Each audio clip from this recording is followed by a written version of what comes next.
Hello YouTube, this is Morgan Airspeed Prime here with my next The Promised Neverland Manga review. This one's going to be for chapter 154, which is called Breakthrough.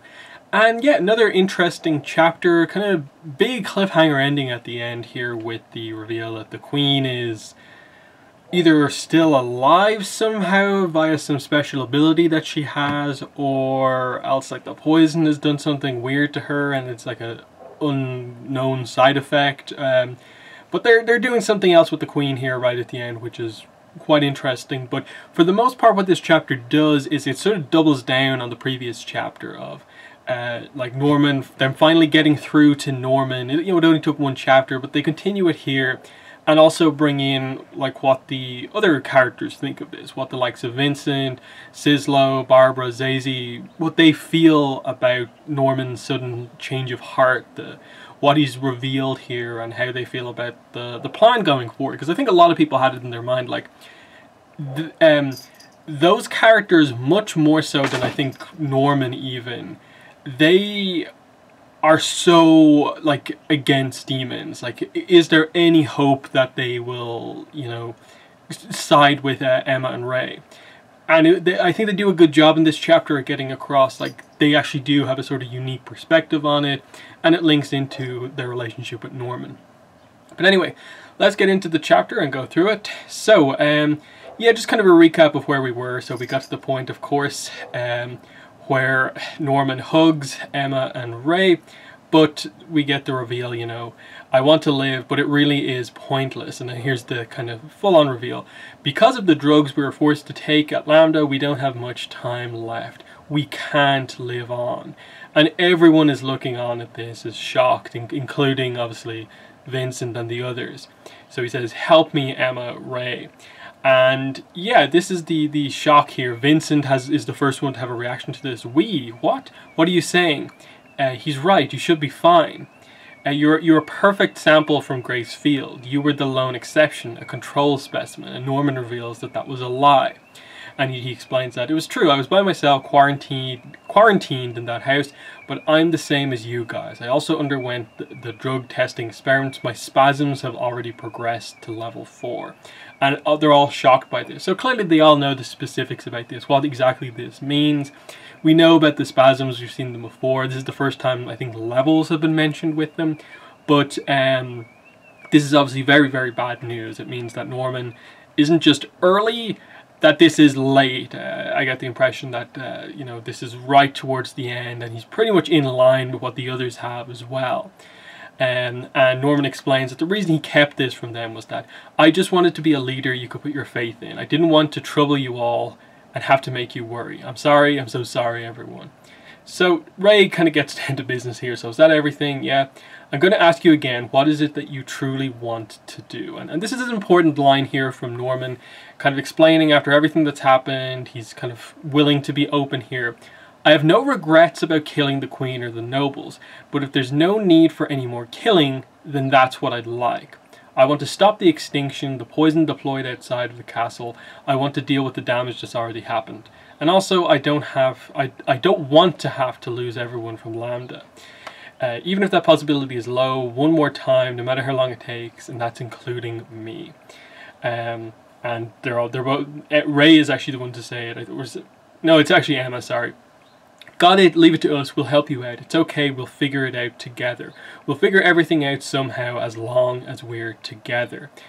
And that's what I like. I like that we finally get down to it. That ultimately, Norman is like, oh, as much as you kind of opened the door for me here in the last chapter, Emma, I still fundamentally agree with the idea that I was right to kill off the nobility of the demon. That is the thing that was causing most of the problems in this world, and they needed to be taken out. No regrets there.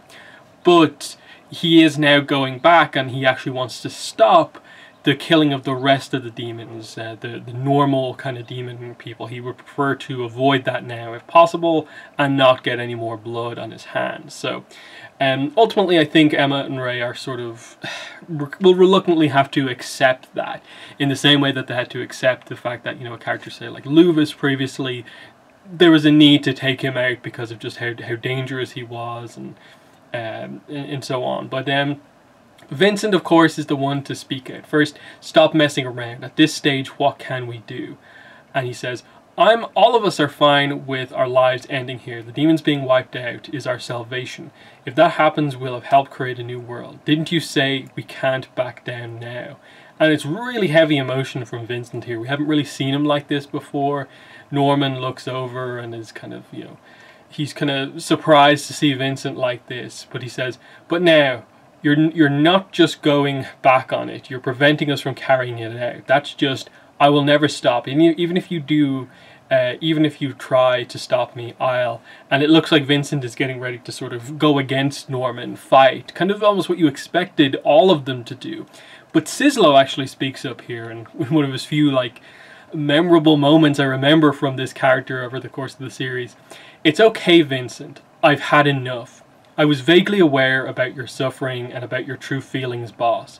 But you're so amazing and so capable. Your power and your kindness, and we took advantage of that like some kind of spoiled kids. We really did. We were using you as a tool for our revenge, even though you're a person just like us.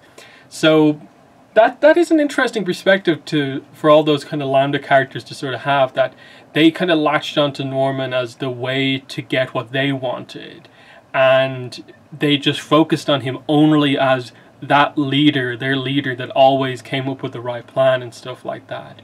But now he kind of is realizing that Sizzo's sort of listening and kind of understands what was happening between Emma, Ray, and Norman just here. That Norman actually has very complicated feelings about all of this, and that it has hurt him to do all of this stuff, as much as it kind of hasn't had the same effect on them. They wanted the revenge. Norman kind of wanted it, but has had to sort of change himself, and they're kind of realizing that we didn't really keep you in mind in any of this. We just went ahead regardless with all of these plans, no matter how far they took us down the dark path, but we didn't think about sort of the effect that it would have on you. So they're just realizing, like, you're a person too, and we're sort of seeing that side of you right now.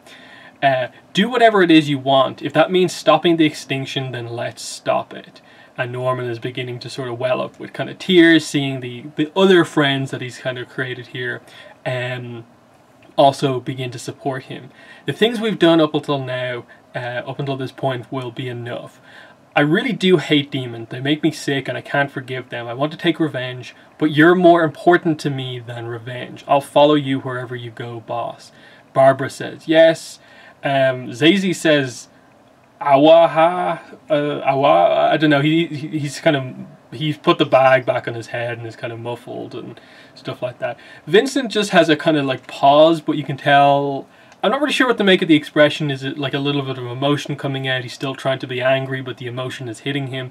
I think it's meant to be something like that he ultimately does agree with what Sislo is saying here, that when it really comes down to it, this group does actually care more about Norman as a person than just their revenge, wanting to take out all of the demons. So that's very nice. So first of all, the matter of the Lambda spasms. We heard about them from Don and Gilda, and then we're getting constant kind of cutbacks to like this being explained previously, and then what's actually happened. So we just get the explanation here. It happened to the children experimented on in Lambda 7214. A certain test drug was found to be the origin. It causes lethal side effects and spasms. So that drug was administered to the test subjects at Lambda, and it caused the spasms in all of them. And then Don says, wait, isn't that weird then? And the question comes up here, what about Adam? And they're all like, huh? Adam doesn't get the spasms. Even though Adam must have underwent the same experiments as everyone else, she said that he hasn't had any of those symptoms at all in these 2 years since he's left Lambda. And this begins to open up the minds of everyone. Norman immediately latches onto this. The others are kind of like, wait, no, there's no way. There must be some odd thing going on here. Sislo's like, maybe it's just that his spasms haven't even started yet. There's differences between every individual person with the spasms. It just hasn't happened yet for him. Vincent, who's obviously the very intelligent one of them, says, "But you said not even once. He hasn't shown any symptoms at all since leaving Lambda. If that really is true, and Adam is the only one to undergo those experiments without suffering any side effects or symptoms, that means," and we get an interesting 3 panels here explaining, "Jin's group went back to send news out of it to the hideout, and right now they should be back there confirming if it's true." And yeah, we cut back to what's basically happening back at the kind of shelter here. Adam is the breakthrough through saving everyone from Lambda, and we see the rest of the kids basically reading books, doing some tests on Adam to figure out, is there something unique about his blood, his makeup, his DNA, whatever. They're researching all this sort of stuff. What is unique about him compared to everyone else that would allow him to avoid the spasms? So that's the big kind of secret in all of this. So the takeaway from this is that this big thing that has been just like hovering over this group the entire time, their imminent death and them wanting to do one final thing before they go out, and that is take out all of the demons. It's suddenly revealed that like Emma and Ray, who have come in to kind of bring Norman back, have kind of considered everything. They know already about what's happening to them and are working on a fix, and they have already like laser focused in on where that fix can be found. And it seems like it's in Adam, and it's giving them all hope. And this is really the thing that I think prevents the series from going down the road that could have potentially had the likes of Vincent, Zazie, Sislo, and Barbara becoming the villains here, and you know, Norman having to like fight against his old friends. They're all on side now because there is hope. They want to live in the same way that Norman wants to live now. But Ray continues on, "But we still can't take it easy. The Royal Army is searching for the hideout." So this is this plot point from a bunch of chapters ago that they brought up again. The reason the plan so far in the capital has been able to go off so well is because a large amount of the Royal Army was diverted to the outside, and we saw a little bit of that from before. The hideout is sort of in danger. And this is revealed like, okay, these are the troops you diverted away. Norma begins to think about this, but Ray explains, "Oliver, Zach, Nigel, and Gillian should be dealing with it. They went back to the hideout to make contact, but if that giant army finds them, there will be nothing they can do. You should leave the capital and head back to the hideout. Of course, we still have to deal with the chaos outside the castle." And Vincent's kind of like, how are you going to do that? The people in the capital will most likely already have been poisoned at this point. We're using the same poison that killed, you know, the royalty, the Jiren clan, and so on. They won't stand a chance. And again, Emma seems to have it all planned out. It's okay. Right now, Don and Gilda are working with Sanju and Mujika to reduce the damage as much as possible. And again, they've teased that for a few chapters now, that specifically Sanju and Mujika have gone to deal with the poison in some way. What exactly is it? Is it the blood again? So I suppose Mujika's blood would be the obvious explanation to all this, but we still haven't cut back to it to see what exactly is the issue. That's what they've been tasked with. So there's a bit of a reaction here of like, that means they've really found the cursed blood from Sislo here, so they're sort of shocked to see that Sanju and Mujika have been found, and so they're right here. So let's split into 2 groups. Ray and I will deal with the situation here in the royal capital. Norman, you guys head back and protect the hideout. Norman has a bit of an interesting reaction here. He's kind of like, you know, ... you know, thinking about it. Then he has a little bit of a side look at the rest of the group and then says, "Got it." So it's one of those things that makes you like question, like, oh, are they teasing some sort of a weird thing with Norman where all of this might have been a bit of a ruse or what? Maybe it's just that they won't fully do exactly what Emma is saying here, in terms of like Emma and Ray are basically saying, you guys go to the back to the capital, we'll stay here. It is weird because of what happens at the end of the chapter. It kind of almost feels like they set up something and then something else comes up that means that something can't really happen, but we'll see where they go. Either way, Norman does say, "Got it." They finally, after all these chapters, address Barbara. "Can you get up, Barbara?" "Yeah, it hurts like hell though. Don't underestimate our fighting spirit. I ain't dying that easily." Ray actually has a look at Barbara's injury and sees that like it's really bad. He has a shocked reaction to seeing the state that she's in, but she seems like she's able to keep going. So Norman gives out some orders here, telling Sislo to go ahead and get the horses. They seem like there's going to be some sort of a plan to deal with Barbara's injury, and Norman says, "Can I leave securing our escape route to you, Vincent?" And he agrees to it. And yeah, but how did the Royal Army find us is what Barbara says, and Norman's cut off as he says this. That would most likely be, and we'll get the last page in a second. I think what they're trying to set up here is that this is Peter Rattray. I think the Rattray clan is the last thing that they need to really get back to. That is still a lingering threat out there that we haven't properly dealt with like in a while, and it makes sense that would be the only way that this kind of plan sort of stuff could have leaked to figure out where everything is. But anyway, last double page spread here on the last chapter. The headless corpse of the Queen rises up again and appears behind Norman. He turns around to see it, and then I actually visually I have no idea where this mouth is or anything like that, but a mouth, jaws open up, filled with teeth, coming at Norman. Sislo sort of dives in, screaming "boss," and something terrible has happened here right at the end. This is where probably visually they could have done a better job at getting across like what we're seeing here, but next chapter is obviously going to open up with some sort of reveal, probably clearer about what exactly is happening here. It's an interesting cliffhanger because obviously they're setting up a couple of things here. Norman in danger, but the fact that they specifically have, like second last panel of the chapter, Sislo, he's like the last character we see in the chapter. He's going to get injured in some way, I think, is the obvious kind of explanation to this.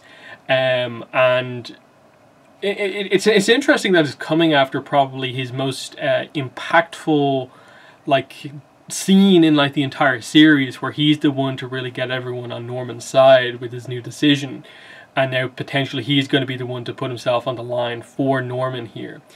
The question now becomes like, okay, what sort of a state is the Queen in here? Like, is she dead, or is there some special ability where she can, you know, be alive somehow? Is this some special ability that's there because she eats such high quality meat? Is it a side effect of the poison? There's so much that we really have no idea here.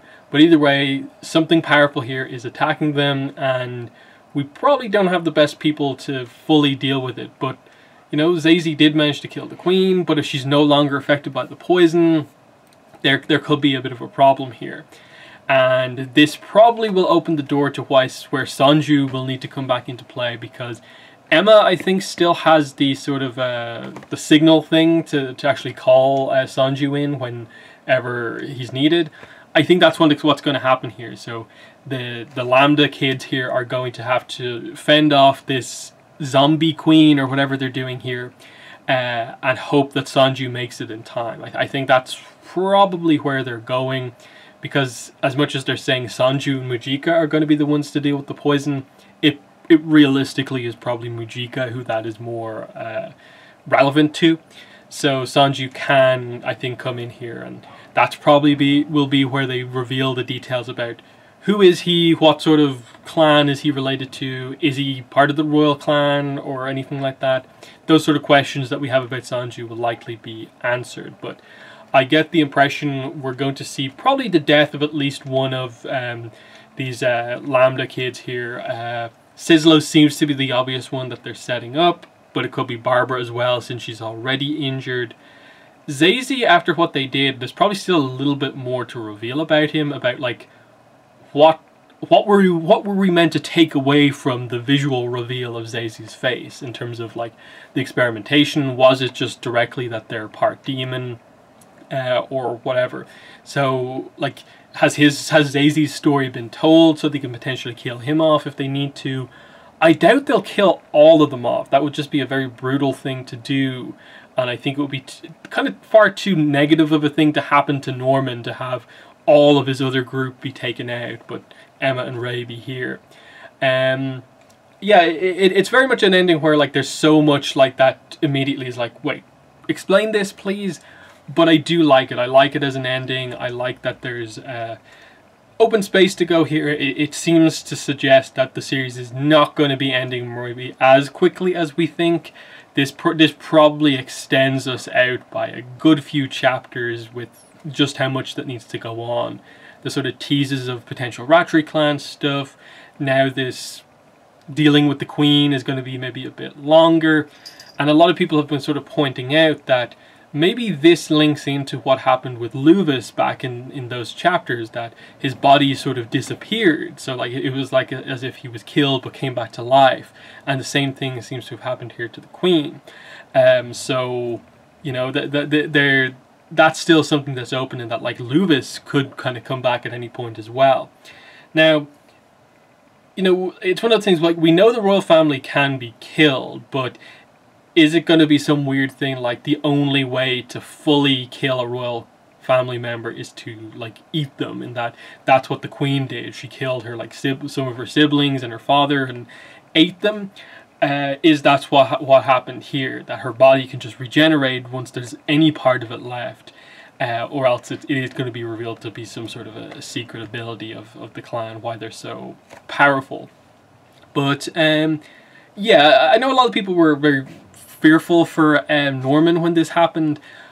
I'm not particularly worried he's going to get like hurt directly here, just because like they specifically highlight Sislo kind of reaching out. I definitely get the impression someone else is going to take the blow for Norman here, because I think it would be a bit weird to just like, oh, now's the time to kill off Norman, because there still has to be the whole reveal about like he is ultimately the prime meat in the world, effectively. I think that's the position we're meant to view him as being in, that he, like, if there's any food that is like guaranteed for the One, it is Norman. So if anyone attempts to eat Norman, isn't that technically a violation of the promise that is still in place right now, because Emma's one hasn't activated yet?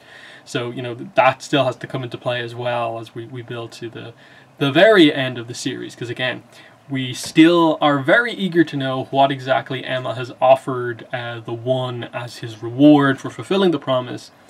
You know, a lot of people think it's probably going to be her sacrificing herself in some way, but then that really puts up in the air like the last couple of chapters where like we're going to do this together when she knows that she has to go away after all of this. I doubt.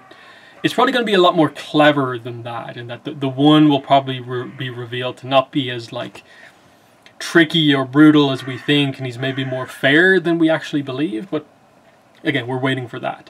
Either way, good chapter, some nice reveals here, continuing on the kind of emotional back and forth. I actually really liked the way that they handled characterizing Norman's Lambda group here, in that like it's probably Sislo's best scene we've ever had. Some of the best Vincent stuff we've had, getting to see the more emotional side of that thing.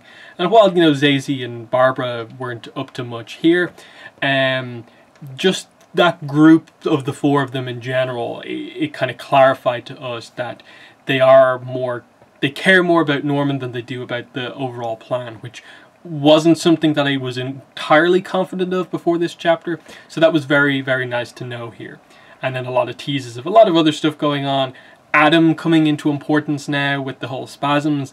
That's one of those things where like I don't think I saw any fan point that out about that like, oh, Adam hasn't had spasms, but the fact that the chapter was able to bring it up and it made complete sense that yeah, like he is Lambda, clearly experiments performed on him, but no spasms. Like I hadn't connected the dots until the chapter said that, so that's a really cool reveal as well.